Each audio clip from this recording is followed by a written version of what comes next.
ऐसे में पालनगर की स्थिति क्या रही? देखिए, नागदा के बाद हम फिर आते हैं पालनगर पर। हाँ, एक समस्या यहाँ पर मानी जा रही थी जिस तरीके से रोड थी। हाँ, पूरा जो रोड बन रहा था तो उससे भी कई लोग परेशान थे, हालाँकि वो रोड बनता रहा, बना भी सही। हाँ, जिस तरीके से नागदा के लोगों ने भारतीय जनता पार्टी और कांग्रेस को वोट दिया, वो समीकरण पालनागर में आके बदल जाता है। हाँ। पालनागर के अंदर भी भारतीय जनता पार्टी के पार्षद हैं और बड़े-बड़े नेता वहाँ से जिला अध्यक्ष रह चुके हैं, खाती समाज के। बहादुर भाजपा से जिलाध्यक्ष? जी, अच्छा। भारतीय जनता पार्टी से बहादुर मुकाती जिला अध्यक्ष रह चुके हैं किसी ज़माने में। हाँ, और इसके अलावा वहीं से अगर भारतीय जनता पार्टी के नेताओं की बात की जाए, रामचरण पटेल, उनकी पत्नी अभी हाल-फिलहाल में वार्ड क्रमांक 44 पालनगर से पार्षद हैं। हाँ, वो भी खाती समाज से आते हैं।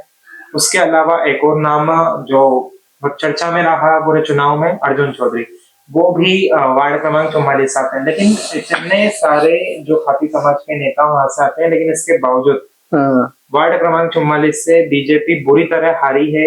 अ, अगर पालनागर के अगर हम देखें बूथ, तो पालनागर में बीजेपी को 900 वोट के आसपास मिले हैं और कांग्रेस को 1575 वोट मिले हैं। मतलब पालनगर में कांग्रेस की बढ़त रही।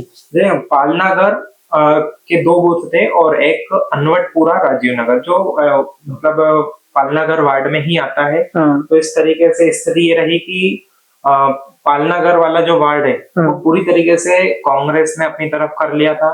पालनागर पूरा, इसके अलावा अनवटपुरा, राजीव नगर इंडस्ट्री एरिया के आसपास का क्षेत्र है, तो वो सब क्षेत्र में बीजेपी पीछे रही है। ये मंथन करना पड़ेगा कि क्या वजह रही, क्योंकि इतना उन्होंने जब चुनाव प्रचार किया था, तो हमने देखा था वहाँ पर कि भारतीय जनता पार्टी ने बहुत बड़े स्तर पर तैयारियां की थी जब गायत्री राजे पवार वहाँ पर जनसंपर्क में पहुंची थी, हाँ। लेकिन वो वोट बैंक में नहीं बदल नहीं पाया। गया। उन्होंने मतलब जनसंपर्क में जो भी आया उनका सम्मान करा, हाँ, उनका स्वागत किया, लेकिन जो वोट डले पालनगर में, वो स्पष्ट समझ में आ रहे हैं कि वो कांग्रेस की तरफ गए हैं। और हाँ। बूथ नंबर 284 और बूथ नंबर 283 था, मतलब अधिकतर वोट कांग्रेस की तरफ गए हैं पालनगर से, ये कहा जा सकता है। मतलब जो जनसंपर्क के दौरान जो भीड़ इकट्ठी हुई, जी, वो उस भीड़ को वोटर के रूप में नहीं बदल पाए। नहीं, बिल्कुल नहीं बदल पाया। क्या कारण रहा? क्योंकि वहाँ तो पूर्व जिलाध्यक्ष भी रहे, उनका दबदबा क्या कमजोर हो रहा वहाँ पे? देखिए, एक जिस तरीके से कांग्रेस के प्रत्याशी थे हाँ, प्रदीप चौधरी, तो उनका भी एक अपना अस्तित्व है। हम ये उनको नकार नहीं सकते। वार्ड क्रमांक 45 से 44, 43 से खाती समाज के लोग भी वहाँ पर अधिक हैं। हाँ, तो एक समाज के प्रति भी लोगों का रहता है, तो उस आधार पर भी वोट मिले हैं।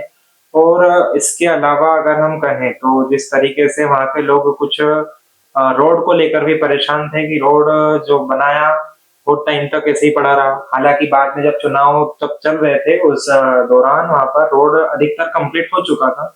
लेकिन कुछ मतलब लगभग कंप्लीट हो गया था रोड। लगभग कंप्लीट हो चुका है, पुलिया बची थी, उसके अलावा कंप्लीट हो गया था। हाँ, लेकिन काम की बजाय मैं यही मानूँगा कि एक अपनापन जो लोगों के बीच में प्रदीप चौधरी का रहा था, हाँ, उस वजह से, क्योंकि कई पार्टी के कार्यकर्ता भारतीय जनता पार्टी के जो थे वो भी कांग्रेस से जुड़े। इसकी सीधी-सी वजह है कि उनका लोगों के बीच में जो कनेक्टिविटी थी। हाँ, अ, आप भले ही विपक्ष विपक्षी पार्टी से थे, लेकिन जो उनके संपर्क हैं जनता से, वो उनका उसका फायदा मिला है।